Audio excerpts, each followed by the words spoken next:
جیسے کہ آپ اور ہم بخوبی جانتے ہیں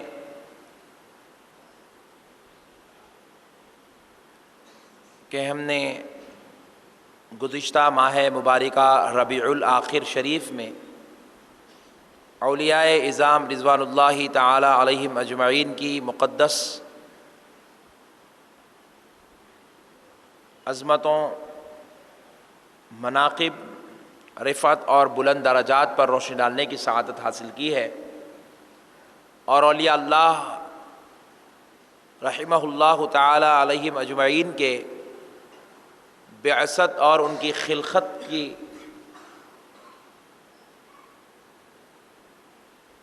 عظیم حکمت پر گزشتہ جمعہ مبارکہ پہ ہم نے روشنی ڈالنے کی سعادت حاصل کی۔ معزز سامعین اکرام، آج ہم اولیاء اکرام رضوان اللہ تعالی علیہم اجمعین کے حوالے سے ان کے عمل کو دلیل بناتے ہوئے، ان کے بلند و بالا مقامات کو دلیل بناتے ہوئے اپنی زندگیوں میں انشاءاللہ اصلاح اور اپنی زندگیوں میں ایک عملی انقلاب برپا کرنے کی کوشش کریں گے۔ تو آج ہم اولیاء اکرام رضوان اللہ تعالی علیہم اجمعین کے وہ مبارک اعمال جو ہمارے ضمیر اور ہماری بے عملی کو جھنجھوڑ دے اور ہم کو نیکی کی طرف، خیر کی طرف، بھلائی کی طرف لانے والی گفتگو کرنے کی انشاءاللہ تعالی کوشش کرنے کی سعادت حاصل کرتے ہیں۔ معزز سامعین اکرام، آپ ذرا غور کیجئے، ایک بار حضرت عثمان غنی رضی اللہ تعالی عنہ رسول اللہ صلی اللہ علیہ وسلم کے دربار اقدس میں تشریف لائے، اور آ کر حضرت عثمان غنی نے پوچھنے لگے، یا رسول اللہ، اللہ تعالیٰ نے مجھے اتنا دولت مند بنا دیا، اتنا بڑی دولت اللہ نے مجھ کو عطا فرمائی کہ اس زمین پر دولت کے اعتبار سے میرا کوئی ثانی نہیں ہے، یا رسول اللہ آخر یہ اللہ کا اتنا بڑا خاص فضل مجھ پر کیوں ہوا؟ تو حضرت عثمان غنی رضی اللہ تعالیٰ عنہ جب پوچھنے لگے تو آقا علیہ الصلوۃ والسلام مسکرائے، اور مسکرا کر اپنے گھر میں اپنی زوجہ اطہر کو آواز دیتے ہیں کہ ایک روٹی لے آئیں۔ حضرت عثمان غنی رضی اللہ تعالیٰ عنہ کو سرکار نے روٹی دے دی۔ اتفاق کی بات یہ ہے کہ جو رسول اللہ کے گھر میں تھی، رسول اللہ نے وہ دی تو وہ سوکھی روٹی تھی۔ تو حضرت عثمان غنی رضی اللہ تعالیٰ عنہ سے حضور نے فرمایا، اے عثمان، جب بھوک لگے آپ یہ روٹی کو تناول کر لیجئے، آپ کو آپ کے سوال کا جواب مل جائے گا۔ حضرت عثمان اب بھوک کا انتظار کرنے لگے کہ بھوک مجھے کب لگتی ہے اور میں کب اس کو تناول کروں۔ اپنے گھر چلے گئے، بھوک نہیں لگ رہی ہے، کاروبار کے سلسلے میں، معاملات کے سلسلے میں جو ہے آپ کو جانا تھا، آپ کو روٹی ساتھ میں رکھ لیے، اور جب جا رہے تھے تو شدید دھوپ کی وجہ سے حضرت عثمان کو بھوک لگنے لگی۔ حضرت عثمان بھوک کا انتظار کر رہے تھے، بھوک لگی، آپ نے روٹی نکالی۔ اتفاق کی بات تھی کہ آپ اونٹ پر بیٹھے ہوئے تھے، روٹی تناول فرمائے، کیونکہ جب تو ابھی دسترخوان بچھا کے کھانا، دسترخوان پہ بیٹھنا، یہ سارے مسئلے بھی تھے نہیں، ابتدائی دور کی بات ہے۔ حضرت عثمان غنی رضی اللہ تعالیٰ عنہ وہ روٹی نکالے، اونٹ پر ہی بیٹھ کر روٹی کھانے لگے۔ تو جب اونٹ پہ بیٹھ کے روٹی توڑتے ہیں، دیکھیے آپ، جو روٹی نرم ہوتی ہے توڑتے ہیں تو اس کے ذرات اتنے نہیں گرتے، وہی سخت روٹ یا سخت توست آپ کے ہاتھ میں دے دیا جائے تو آپ اس کو جب توڑتے ہیں تو اس کے ذرات زمین پر گرتے ہیں۔ تو حضرت عثمان غنی روٹی توڑے تو کچھ ذرات اس کے گرے، تو وہ ذرات جو اونٹ پر گرے تھے آپ نے اٹھا کر وہ تو کھا لیے، جو ذرات زمین کے نیچے گرے تھے آپ اونٹ سے اتر کے نیچے آئے اور وہ ذرات اٹھا کر کھائے۔ حضرت عثمان غنی رضی اللہ تعالیٰ عنہ ایسے ایک یا دو بار وہ پوری روٹی کھانے کے درمیان بھی یہ معاملہ ہوا اور روٹی تناول کر لی۔ اب سوچتے رہے جواب تو نہیں ملا، رسول اللہ فرمایا روٹی کھا لو جواب مل جائے گا، میں روٹی کھا لیا جواب نہیں ملا۔ اب بے چین ہے جواب کے لیے، آخر جواب روٹی کھانے میں کیا تھا، روٹی تو جیسے روزانہ کھاتا ہوں آج بھی ویسے کھا لیا، اس میں جواب کیا ہے، یہ سوچ کر حضرت عثمان پریشان تھے۔ دربار رسالت میں تشریف لائے آقا علیہ السلام مسکرا کر پوچھے عثمان جواب مل گیا؟ بولے یا رسول اللہ خدا کی قسم مل تو گیا لیکن عثمان سمجھ نہیں سکا. فرمایا جواب بھی دینے کا اسٹائل تو دیکھیے. بولے یا رسول اللہ جواب تو مل گیا لیکن عثمان نہیں سمجھ سکا. حضرت عثمان غنی سے حضور فرمائے عثمان ذرا روٹی کھانے کی کیفیت اور حالات کیا تھے بیان کرو. بیان کرتے یا رسول اللہ آپ نے فرمایا بھوک کے وقت کھاؤ. جب شدید بھوک لگ رہی تھی تو میں اپنے کسی معاملے سے اونٹ پر بیٹھ کر گزر رہا تھا تو شدید بھوک کے وقت میں اس کو نکالا اور کھانے لگا. جب توڑا تو یا رسول اللہ کچھ ذرات نیچے گرے تو وہ بھی اٹھا کے کھایا اور جب مجھے محسوس ہوا کہ زمین پہ گر گئے تو میں اونٹ سے نیچے اتر کے وہ ذرات اٹھا کے کھایا. تو پیارے آقا فرمانے لگے خدا کی قسم عثمان تو روٹی کی اتنی عزت کرتا ہے اس لیے اللہ تجھے اتنی دولت سے سرفراز فرما رہا ہے.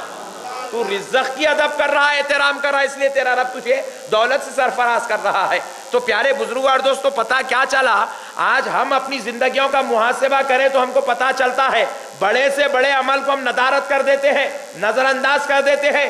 آج ہم کھانا نہیں اٹھاتے جس کی وجہ سے ہمارے گھروں کا ماحول پورا بگڑا ہوا ہے, ہماری اولاد کی تربیت غلط ہو رہی ہے, ہمارے بچوں کی تربیت غلط ہو رہی ہے, ہمارے پاس کھانے کی کوئی اہمیت نہیں ہے, ہمارے پاس اللہ کے دیے ہوئے انعام کی, اللہ کی دی ہوئی نعمت کی کوئی قدر نہیں ہے. اس غریب سے ہم کھانے کی اہمیت پوچھے جو کچرا کنڈی سے کھانا اٹھا کے کھانا کھاتا ہے, اس غریب سے کھانے کی اہمیت پوچھے جو لوگوں کے گھروں میں اترا ہوا کھانا بیکار پاکٹوں میں ڈال کر دیا جاتا ہے تو بیچارہ لے جا کر کھاتا ہے, اس غریب سے کھانے کی اہمیت پوچھے جو روڈوں پہ دروازوں پہ کھٹکے مار کر لوگوں سے رزق مانگ کے کھانا کھاتا ہے. آج ہمارے پاس کھانے کے ذرات کی اہمیت نہیں ہے, کھانے کے گوشت کی اہمیت نہیں ہے, رزق میں آنے والی روٹیوں کی اہمیت نہیں ہے, رزق پہ کی شکل میں آنے والی سالن کی اہمیت نہیں ہے. حضرت عثمان نے ذرات کو اٹھا کر کھایا. اللہ نے قیامت تک مثال پیش کر دی جو میرے دیے ہوئے رزق کی عزت کرتا ہے میں اس کو اتنی دولت دیتا ہوں کہ اس کا کوئی ثانی دنیا میں پیدا نہیں ہو سکتا.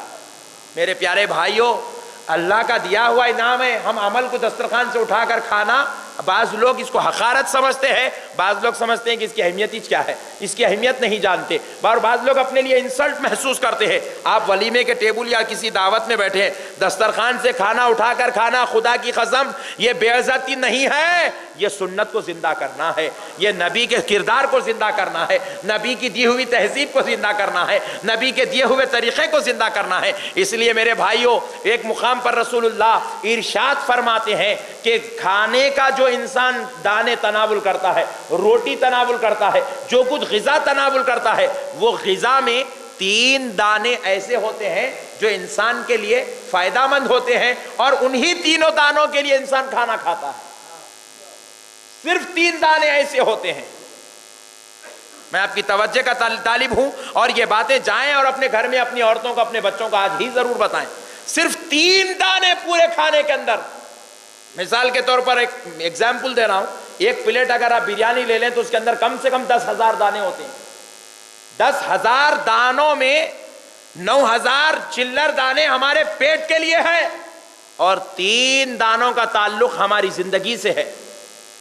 وقتیہ طور پر جو کھانے کھائے جاتے ہیں اس میں 3 دانے ہماری دائمی زندگی کے لیے کام کرتے ہیں. پوچھا گیا یا رسول اللہ وہ 3 دانے کیسے ہوتے ہیں, کس لیے ہوتے ہیں؟ آقا علیہ السلام نے فرمایا سنو, تمہارے پوری غذا میں 1 دانہ تمہاری عمر کو درازگی دینے کے لیے آتا ہے, تمہاری عمر بڑی کرنے کے لیے ہوتا ہے, عمر کی درازگی کا 1 دانہ ہوتا ہے. پھر فرمائے دوسرا دانہ تمہاری دولت میں اضافہ کے لیے, تمہارے رزق میں اضافہ کے لیے, تمہارے مال میں اضافے کے لیے ہوتا ہے. اور پھر فرمائے تیسرا دانہ تمہارے علم میں برکت کے لیے ہوتا ہے. پیارے بزرگوں اور دوستوں فرمایا گیا ایک دولت کے لیے, ایک علم کے لیے اور ایک عمر کی درازگی کے لیے ہے. اب سوچو انسان کھانا کھانے بیٹھا ہے, سارے دانے تو کھا لیا, صرف 3 یا 4 دانے دسترخوان پہ گر گئے. ہو سکتا ہے پیارے مصطفیٰ فرماتے ہیں وہ وہی دانے ہوں گے جو تمہارے علم کے لیے رکھے گئے ہیں, تمہاری عمر کے لیے رکھے گئے ہیں, تمہارے خیر و برکت کے لیے رکھے گئے ہیں, تمہاری دولت کے لیے, علم مالا مال کرنے کے لیے رکھے گئے ہیں. ہو سکتا ہے اگر وہ 3 چلے جائے, اگر اس میں سے 1 دانہ بھی عمر کی درازگی کا ہو تو آدھی عمر میں زندگی ختم ہو جاتی ہے. اس لیے میرے بھائیوں ہر دسترخوان پر جب بھی جو کھانا اپنے لیے ڈالتے ہو اس کے 1-1 دانے کی قدر کرو, 1-1 دانے کی قدر کرو. یہ دانے کی قدر کرنا نیکی ہے، اس کو چھوٹی نیکی مت سمجھو، یہ بہت بڑے ایک یہ چنگاری ہے، ایک بہت بڑے شعلے کا اعلان کر رہی ہے، یہ ایک خطرہ ہے، بہت بڑے دریا کا اعلان کر رہی ہے، یہ ایک ادنا سی نیکی ہے، یہ عمر کی درازگی کرانے والے نیک اعمال صالحہ میں اضافہ کرانے والی کا اشارہ کر رہی ہے۔ اس لیے آج مسلمان کو چاہیے کہ وہ اپنے بزرگوں کے نقش قدم پہ چلے۔ ہمارے بزرگان دین کبھی کھانے کے ساتھ بے ادبی نہیں کرتے تھے، کبھی اللہ تعالیٰ کے انعام اکرام کے ساتھ بے ادبی نہیں کر سکتے تھے۔ اب ذرا ایک اور نقطہ آپ سے عرض کرتا ہوں، ذرا سوچو میرے بھائی، جب کیا ہم ایک چھوٹے سے دانے کی بے ادبی ہم برداشت نہیں کر سکتے؟ بے ادبی اللہ کو پسند نہیں ہے، ایک چھوٹے سے دانے کو رائیگاں کر دینا اللہ کو گوارا نہیں ہے، تو پھر سوچو کیا اللہ کے مقدس کلام کی بے ادبی ہو جائے اللہ کو گوارا ہو سکتا ہے؟ آج ہم دیکھتے ہیں ہمارے ماحول اور معاشرے کے اندر چند ایسے لوگ بھی پیدا ہو گئے ہیں جو قرآن شریف کی طرف پیر کر کے بیٹھے ہوئے ہیں، جو کعبۃ اللہ شریف کی طرف پیر کر کے بیٹھے ہوئے ہیں، جو اولیاء اکرام کے ماحول میں معاشرے میں مجلسوں میں بیٹھے ان کی بے ادبی کر رہے ہیں، بزرگان دین کے نعوذ باللہ ناموں کا مذاق اڑا رہے ہیں، نعوذ باللہ آقا علیہ الصلوۃ والسلام کی عظمتوں پر انگلیاں اٹھا رہے ہیں۔ ارے ذرا سوچو، جو مذہب ایک دانے کی تعظیم سکھاتا ہو وہ اللہ کے گھر کی تعظیم کی کتنی باتیں کرتا ہوگا، وہ اللہ کے کلام کی تعظیم کیسے سکھاتا ہوگا، وہ اللہ کے نبی کی تعظیم کی بات کیسے کرتا ہوگا، وہ اللہ کے ولیوں کا کیسے ادب سکھاتا ہوگا۔ اس لیے میرے بھائی کبھی بھی ہم جو ہے نعوذ باللہ بے ادبی کو اختیار نہ کریں۔ اللہ کو گناہ معاف کرنا پسند ہے لیکن بے ادبی اللہ کو پسند نہیں۔ بندے سے گناہ ہو جائے تو اللہ معاف کرے گا، کسی وجہ سے آپ کی نماز چھوٹ جائے آپ قضا کر لیں توبہ کر لیں اللہ معاف کر دے گا، لیکن اگر ماں باپ کی بے ادبی ہو جائے اللہ معاف نہیں کرتا، بزرگوں کی بے ادبی ہو جائے اللہ پسند نہیں کرتا، قرآن کی مسجد کی عبادت گاہوں کی بے ادبی ہو جائے اللہ پسند نہیں کرتا، کسی مسلمان بزرگ کی بڑے بزرگ ضعیف شخص کی بے ادبی ہو جائے اللہ برداشت نہیں کرتا۔ اس لیے میرے پیارے بھائیوں، آؤ ایک پیارا سا واقعہ ہمارے بزرگوں کا ہے سنا دیتا ہوں۔ ایک بہت بڑے بادشاہ وقت تھے کہ ان کی جو ہے جنگ ہو رہی تھی ایک دوسرے ملک والوں سے، کافروں سے، لیکن دیکھتے کیا ہے 25,000 کا ایک قافلہ بھیجے، ایک دن میں پورے 25,000 قتل ہو گئے، پھر دوسرے دن 25,000 کا قافلہ بھیجے، پھر وہ 25,000 کا قافلہ مسلمانوں کا شہید ہو گیا، سارے 25,000 فوجی مارے گئے، پھر تیسرے دن 25,000 بھیجے، وہ بھی مارے گئے، چوتھے دن خود میدان میں بادشاہ وقت اپنی پوری رعایا کے ساتھ اتر گئے، وزیروں کے ساتھ اتر گئے، بادشاہ وقت خود لڑ رہے ہیں۔ اب بادشاہ وقت کو دیکھ کر سارے فوجیوں میں سارے وزراء میں ہمت آ گئی، بادشاہ وقت میں لڑتے ہی لڑتے چلے جا رہے ہیں، وہ اپنے فوجیوں کی ہمت باندھے سب سے آگے جاتے جا رہے ہیں۔ بادشاہ کے تلوار کی زد میں کئی کافر آئے، کئی یہود اور عیسائی اور مارے جا رہے ہیں، لیکن لوگوں نے دیکھا، وزیروں نے دیکھا کہ ہمارا بادشاہ لڑتے لڑتے مکمل تھک گیا، وہ بیچارے کو نہ لڑنے کی عادت تھی نہ تلوار سنبھالنے کی عادت تھی، لیکن آج اپنے ملک کو بچانے، اپنے وزیروں اور اپنی رعایا کو بچانے آج بیچارہ خود میدان میں اتر گیا، لیکن اس کی طبیعت اس کا ساتھ نہیں دے رہی ہے۔ وزیروں نے آ کر مشورہ دیا آپ کچھ دیر آرام کر لیں، ہم انشاءاللہ جب تک سنبھالتے رہیں گے، آپ آرام کر کے تشریف لائیے۔ بہت اصرار کرنے پر بادشاہ جب اپنے خیمے میں تشریف لاتے ہیں تو کیا دیکھتے ہیں پیارے دوستو، خدا کی قسم یہ مثال اپنی زندگی میں شامل کر لو، اللہ نے اس کو جیسے فتح دی تھی خدا کی قسم ہم کو بھی اللہ فتح عطا فرمائے گا۔ بادشاہ کے خیمے میں آ کر لیٹتے ہیں تو کیا دیکھتے ہیں، چھت کے اوپر خیمے کا جو بمشکل 5-6 فٹ کا جو خیمہ ہوتا ہے، چھت کے پاس قرآن شریف رکھی ہوئی ہے، ایک تاگے سے لٹکی ہوئی ہے، ایک جوزدان میں بن کر اس کو لٹکا دیا گیا ہے۔ بادشاہ نے جیسے ہی دیکھا قرآن ہے پیر قریب کھینچ لیا، آیا تھا آرام کرنے، پیر لامبے کرنا ضروری ہے، پیر قریب کر لیتے ہیں، پھر بادشاہ سوچتے ہیں کہ ادھر پیر کر لوں، ضمیر جواب دیتا ادھر تو قبلہ معظمہ ہے، پھر سوچتے ادھر پیر کر لوں، خیال آیا مصطفیٰ ادھر آرام فرما رہے ہیں، پھر چاہا ادھر پیر کر لوں تو خیال آیا تمہارے ساتھ جنگ میں تمہاری ماں کو تم نے بلایا ہے دعاؤں کے لیے، وہ ماں بازو خیمے میں بیٹھی ہوئی ہے، وہ ماں بازو خیمے میں لیٹی ہوئی ہے۔ بادشاہ نے پیر نہ ادھر کیا نہ ادھر کیا، مانڈی ڈال کے رات گزار دیا۔ اللہ کو ادب کرنا اتنا پسند آیا، فجر کی نماز پڑھ کے بادشاہ نکلا، اشراق ہونے سے پہلے اللہ نے فتح عطا فرما دی۔ اشراق ہونے سے پہلے اللہ نے اس کو فتح عطا فرما دی۔ پیارے بزرگوں اور دوستوں، سوچو ادب والے اللہ کو اتنے پسند آتے ہیں۔ بزرگوں کا ادب کرنا، ماں باپ کا ادب کرنا، بھائی بہنوں کا ادب کرنا، رشتہ داروں کا ادب کرنا، یہی لوگ اللہ کے پسندیدہ بندے ہیں۔ اللہ یہ نہیں دیکھتا کہ کس کے نامہ اعمال میں کتنی نیکیاں ہیں، اللہ یہ نہیں دیکھتا کس کے بینکوں میں کتنی دولت ہے، اللہ یہ نہیں دیکھتا کس کے چہرے کالے ہیں، کس کے اوپر آنکھ میں کس طریقے کے کپڑے ہیں، اللہ یہ نہیں دیکھتا کہ کس نے اپنے لیے اپنی اولاد کے لیے کتنے بڑے اسکول میں ایڈمیشن دلایا۔ مولا یہ دیکھتا ہے کس کا دل ادب میں کتنا جھک رہا ہے، کس کی گردن ادب میں کتنا جھک رہی ہے، کس کے دل کے اندر بڑوں کی تعظیم ہے، عزت ہے، اللہ یہ دیکھتا ہے۔ آج ہم بڑے سے بڑے عمل کو لائٹ لیتے ہیں، نظر انداز کر دیتے ہیں۔ آج ہم نے نعوذ باللہ دیکھا ہے نبی کے سلام کے لیے کھڑے ہونے پر اعتراض۔ ارے نادان، مان لے سلام کے لیے کھڑے ہونا نہ فرض ہے، نہ واجب ہے، نہ سنت ہے، مگر بارگاہ مصطفیٰ کا ادب ہو رہا ہے، نبی کے دربار کی تعظیم کے لیے کھڑا جاتا ہے۔ تعظیم پہ سوال کرنا لعنتی ہونے کی سب سے بڑی دلیل ہے۔ تعظیم پہ سوال خدا کی قسم نہیں ہو سکتا۔ سوال نماز پہ، فرض نماز پہ سوال کریے، فرض نماز پہ سوال ہو سکتا ہے، فرض روزے پہ سوال ہو سکتا ہے، جمعہ کے واجب خطبے پر سوال ہو سکتا ہے، مگر ادب پہ سوال خدا کی قسم نہیں ہو سکتا۔ جو ادب پہ سوال کر لے وہ اللہ کا لعنتی بندہ ہے، اللہ کا لعنتی بندہ ہے، اللہ کی مدد اس کے ساتھ کبھی نہیں ہو سکتی۔ اسی لیے میرے بھائیوں، جو انسان میلاد پاک کی مجلس سے منعقد کرتا ہے، یہ فرض نہیں ہے، واجب نہیں ہے، سنت نہیں ہے، مگر خدا کی قسم ادب سے تعلق ہے، تعظیم ہے، نبی کی محبت ہے، نبی کے لیے میلاد کرتا ہے، رات رات بھر جاگ کر مصطفیٰ کا ذکر کرتا ہے۔ کیوں؟ تاکہ غلام کا یہ ادب کرنا اللہ کو پسند آ جائے، اس کے صدقے میں غلام کی مغفرت ہو جائے۔ اس لیے میرے پیارے بھائیوں، یاد رکھیں اللہ تبارک و تعالیٰ نے ممبر پر خطبہ دینا کیوں مقرر کیا، کیوں کہا خطیب سے ممبر پر خطبہ دو؟ کیا یہ جانماز پہ کھڑے رہ کر خطبہ دیا تو خطبہ نہیں ہوتا؟ کیا یہ کرسی پہ بیٹھ کے خطبہ دیا جائے تو خطبہ نہیں ہوتا؟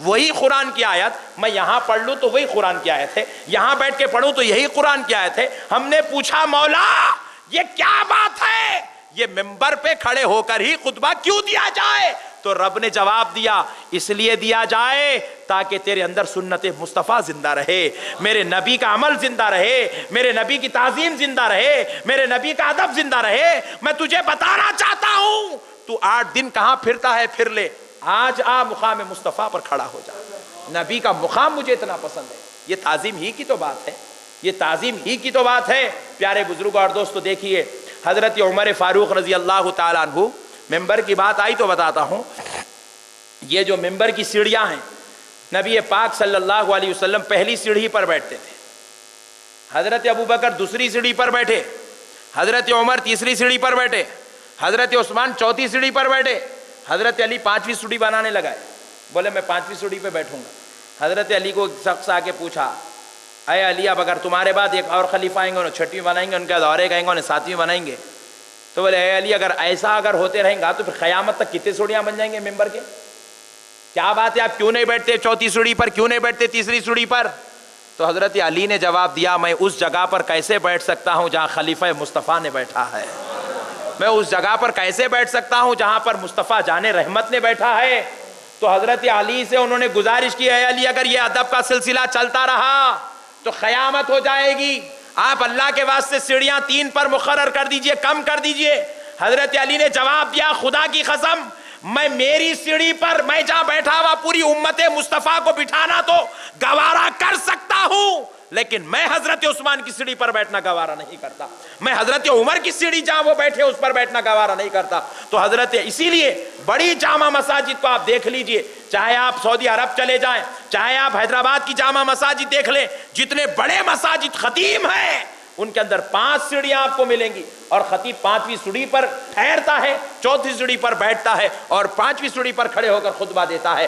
اسی لیے پیارے دوستو، یہ ادب کی بات ہے، یہ تعظیم کی بات ہے، یہ سلیقہ اسلام نے سکھایا ہے۔ یہ حضرت ابوبکر سے پوچھا گیا، ایک رسول اللہ تو پہلی سیڑھی پر بیٹھتے تھے، آپ نے دوسری سیڑھی پر کیوں بیٹھا؟ تو کہا بدبخت کس حساب سے سوال کر رہا ہے، کیا تو مجھے چاہتا ہے کہ میں اس جگہ بیٹھ جاؤں جہاں پر اللہ کے حبیب بیٹھا کرتے تھے؟ میرے اندر اتنی ہمت کہاں سے آ گئی کہ میں مقام مصطفیٰ پہ بیٹھ جاؤں؟ تو دیکھو وہ چاہتے خطبہ بھی زندہ رہے، منبر بھی زندہ رہے اور ساتھ میں تعظیم مصطفیٰ بھی زندہ رہے، ادب مصطفیٰ بھی زندہ رہے۔ اس لیے میرے بھائیوں، ہم چھوٹے چھوٹے عمل کو بھی نعوذ باللہ کبھی ندارت نہ کریں، اس کو کمزور نہ سمجھیں۔ یہ چھوٹی چیز ایک بڑی ذات سے ملانے کا کام کرتی ہے۔ پھر اس کے بعد آپ ذرا اور غور کریں تو میں آپ کو بتاتا چلوں کہ دیکھیں اولیاء کرام رضوان اللہ تعالیٰ علیہم اجمعین کے صدقے اور قربان جائیں۔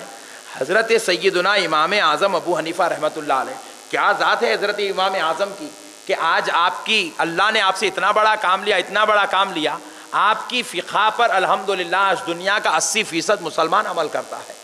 دنیا کا 80% مسلمان آج امام اعظم کے فتوے کے مطابق اپنی زندگی گزار رہا ہے۔ دنیا کا 80% مسلمان امام اعظم کے بتائے ہوئے طریقے کے مطابق آج اللہ اور اس کے رسول تک رسائی حاصل کر رہا ہے۔ معزز سامعین کرام،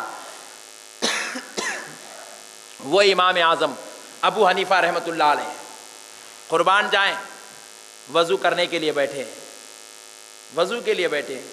امام اعظم کا فتویٰ ہے کہ اگر یہ ہتھیلی کے مانند اگر نجاست لگ جائے تو کپڑا ناپاک ہے، اس سے اگر کم لگ جائے، چند چھینٹے گر جائے تو کپڑا ناپاک نہیں ہوتا، نماز ہو جاتی ہے۔ امام اعظم ابو حنیفہ رحمۃ اللہ علیہ تشریف لا رہے ہیں، پانی بارش کے دن تھے، چلے ایک چھینٹا آپ کے دامن پر گر گیا، ایک چھینٹا، تو امام اعظم ابو حنیفہ رحمۃ اللہ علیہ اس ایک چھینٹے کو وضو خانے کے پاس بیٹھ کے دھو رہے ہیں، اتنا رگڑ رہے ہیں، اتنا رگڑ رہے ہیں، بار بار دیکھتے جا رہے ہیں، رگڑتے جا رہے ہیں، دیکھتے جا رہے ہیں، رگڑتے جا رہے ہیں، دیکھتے جا رہے ہیں، رگڑتے جا رہے ہیں۔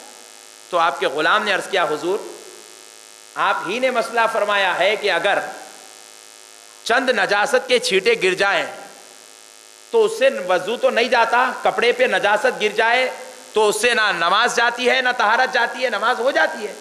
پھر آپ کے بدن پہ، آپ کے کپڑے پر تو ایک چھینٹا، وہ بھی کیچڑ کا ہے، وہ بارش کے پانی کا کیچڑ ہے، اور آپ اس کو اتنا رگڑ کر دھو رہے ہیں۔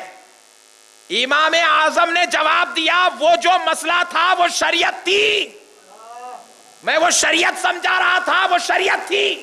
اللہ شریعت میں اتنی اجازت دے دیا کہ چند چھینٹے یا چند خطرات گر جائیں، نماز کو آ جاؤ تو نماز ہو سکتی ہے، لیکن جب میرا رب مجھے دیکھ رہا ہو، اس کی نظر چھینٹے پہ پڑ جائے تو کہیں کراہت نہ ہو جائے، اس لیے اس کو صاف کر رہا ہے۔ اللہ اکبر، کہیں اس کی نظر چھینٹے پر پڑ جائے تو مجھ سے کراہت نہ ہو جائے کہ میں تجھے دیکھ رہا ہوں اور تو یہ گندی چیز ساتھ لایا ہے، تو میں اللہ کی اس نعمت سے کہیں محروم نہ ہو جاؤں، اللہ اللہ، اس لیے صاف کر رہا ہوں۔ ایک طرف ہم حنفی ہیں، ہم جس کی تقلید کر رہے ہیں، ہم جس کی غلامی میں زندگی گزار رہے ہیں، جس کی بتائی ہوئی فقہ پر ہماری زندگی کے شب و روز، زندگی کا ہر دن ہمارا اس کے اوپر ڈیپینڈ ہو چکا ہے۔ ذرا سوچو میرے بھائی، وہ امام اعظم ایک چھینٹے کو بھی اپنی طبیعت، اپنے کپڑے پر رکھنا گوارا نہیں کر رہے ہیں، اور ہم ہیں کہ نعوذ باللہ دستیاں بن کے نماز پڑھ رہے ہیں، گنڈیاں کھلے رکھ کے نماز پڑھ رہے ہیں، زردوں کی بو لے کے نماز پڑھ رہے ہیں، سگریٹوں کے دھوؤں کی جو ہے گندے اثرات لے کر نماز پڑھ رہے ہیں، نماز کو آ رہے ہیں۔ جمعہ کا دن ہو گیا، ایسے مقدس دن بھی بغیر غسل کرے پسینے کی گندی بو لے کر ہم نماز کو آ گئے۔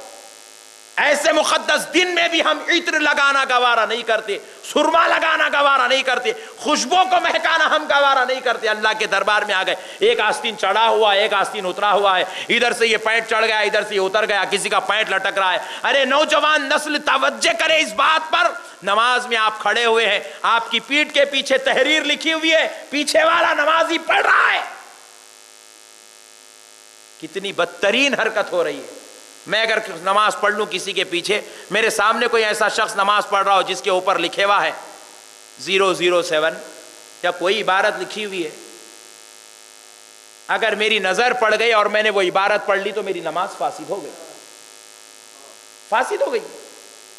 آپ کو معلوم ہونا چاہیے، نماز کے درمیان، نماز میں ادا کیے جانے والے جملوں کے علاوہ کوئی اور جملہ کسی نے ادا کر دیا تو نماز فاسد ہو جاتی ہے، نماز فاسد ہو جاتی ہے۔ امام کو اگر لقمہ آ جائے، امام سے کوئی خطا ہو جائے تو نمازی پیچھے سے اللہ اکبر ہی کہہ سکتا ہے، سبحان اللہ کہہ کے لقمہ نہیں دے سکتا۔ سوچو جس نماز میں لفظ سبحان اللہ نہیں ہے وہ پاک کلمہ ادا کرنے کی اجازت نہیں ہے. پھر میرے پیارے بھائیوں اگر یہ گندی تحریرات جو کیٹوں پر لکھی ہوئی ہے کپڑوں پر لکھی ہوئی ہے یہ تحریرات اگر ہم پڑھ کر آ جائیں اور کسی کی نماز فاسد ہو جائے میں پوچھتا ہوں یہ نماز ہو رہی ہے عذاب الہی کو دعوت دی جا رہی ہے. آج ہمارے پاس نماز کے لیے بارگاہ الہی کا کوئی ادب نہیں. ارے یہی تو در ہے جہاں جھکنے سے اللہ سب دے رہا ہے. سانس بھی یہاں سے مل رہی ہے, عزت بھی یہاں سے مل رہی ہے, رزق بھی یہاں سے مل رہا ہے. یہی سجدوں کی تو برکت ہے. گھر میں جا رہے ہو تو بیوی بھی سکون سے, بچے بھی سکون سے, ماں باپ بھی سکون سے. ارے یہی تو دربار جہانے سے انسان کو انسانیت نصیب ہو رہی ہے, فلاح اور کامیابی نصیب ہو رہی ہے, شب و روز کا چین نصیب ہو رہا ہے. اگر اسی دربار میں انسان نعوذ باللہ اس دربار کے آداب نہیں جانتا اور بے ادبی سے آ رہا ہے تو سوچو میرے بھائی کہ اللہ تعالیٰ کو یہ ایک بے ادبی گوارا ہو سکتی ہے. آج ہمیں ضرورت ہے ہم زندگیوں میں ذرا ادب کو شامل کریں. میرے بھائی جب ہم منہ ہاتھ دھو ہی لیتے ہیں, غسل وغیرہ کر ہی لیتے ہیں, تو پھر ہم جمعہ کے لیے, نماز کے لیے, اللہ کی عبادت کے لیے اگر ہم کوئی اہتمام نہیں کرتے ہیں تو پھر پروردگار عالم بھی جلال میں آتا ہوگا 2 روپے کی دعوت کھانے کے لیے تو اتنا تیار ہوتا ہے اور رب کریم کی بارگاہ میں سجدہ کرنے کے لیے تجھے تیاری کی ضرورت محسوس نہیں ہو رہی ہے. کتنا جلال آتا ہوگا اللہ کو, ذرا سوچو میرے بھائی. گندی واہیا قسم کی دوستانہ تعلقات کے لیے ہم جو ہے اپنے آپ کو سجا کے ڈھجا کے لے جا رہے ہیں, اور جہاں آپ آنے کا ارادہ کرتے ہیں تو عرش بری سے فرشتے آپ کے پاس آ رہے ہیں. آپ کے لیے فرشتے رحمت لے کر آ رہے ہیں. فرشتوں سے پوچھا گیا فرشتوں رحمت لے کر اس بندے کے اوپر کیوں کھڑے ہو؟ کہتے کیا تم نہیں جانتے اس نے نماز کو جانے کا ارادہ کر لیا ہے, اللہ کو سجدے کرنے کا ارادہ کر لیا ہے, اپنے پروردگار کو سبحان ربی الاعلیٰ سبحان ربی العظیم جیسے کلمات بولنے کا ارادہ کر لیا ہے. اللہ نے کہا یہ مجھے سبحان ربی الاعلیٰ کہہ دے, مجھ سے کوئی مانگ لے اس کے اوپر ساری رحمت کو اڈیل دینا. یہ نماز کو جانے کا ارادہ کیا ہے, ہم نے اس کے لیے رحمت لا لی ہے. مگر جب ہم جا رہے ہوں تو ذرا اپنی حالات پر بھی غور کر لیں. 2 حالات ہیں ہمارے, ایک تو ظاہر ہے, ظاہر کو بھی پاک کر لے میرے بھائی. اچھے رہنا کوئی بری بات ہے کیا؟ کالر کی گنڈی لگا کے رکھنا کوئی بری بات تھوڑی ہے میرے بھائی. منہ کو سجا کے رکھنا کوئی بری بات تھوڑی ہے. اجی ہمارے نبی تو نبی ہے نا, کیسا دور تھا سرکار کا دور میں, کیا پلاسٹک کی کنگھی تھی؟ کچھ نہیں تھی. حدیث پاک میں آتا ہے سرکار دن میں 10 مرتبہ اپنی داڑھی میں کنگھی کرتے تھے. تو سوچو سرکار کو خوبصورت رہنا کتنا پسند تھا. بعض لوگ داڑھی بھی چھوڑ لیتے ہیں, دیکھتے ہیں تو ڈر لگتا ہے کیوں داڑھی چھوڑا میرے بھائی. اجی ہمارے سرکار دن میں 10 مرتبہ داڑھی میں کنگھی کرتے تھے.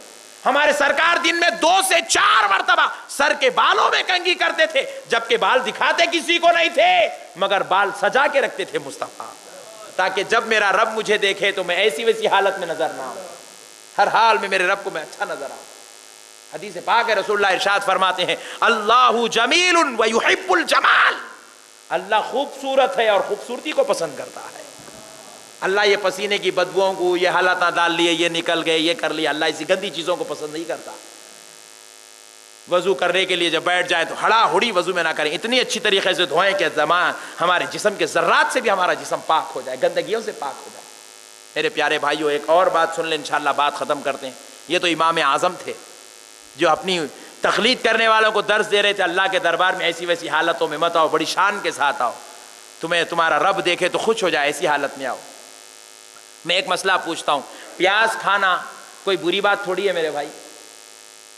اچھا والے روزانہ پیاز ہم کاٹتے ہیں کھاتے ہیں, بغیر پیاز کے سالن ہی نہیں پکتا.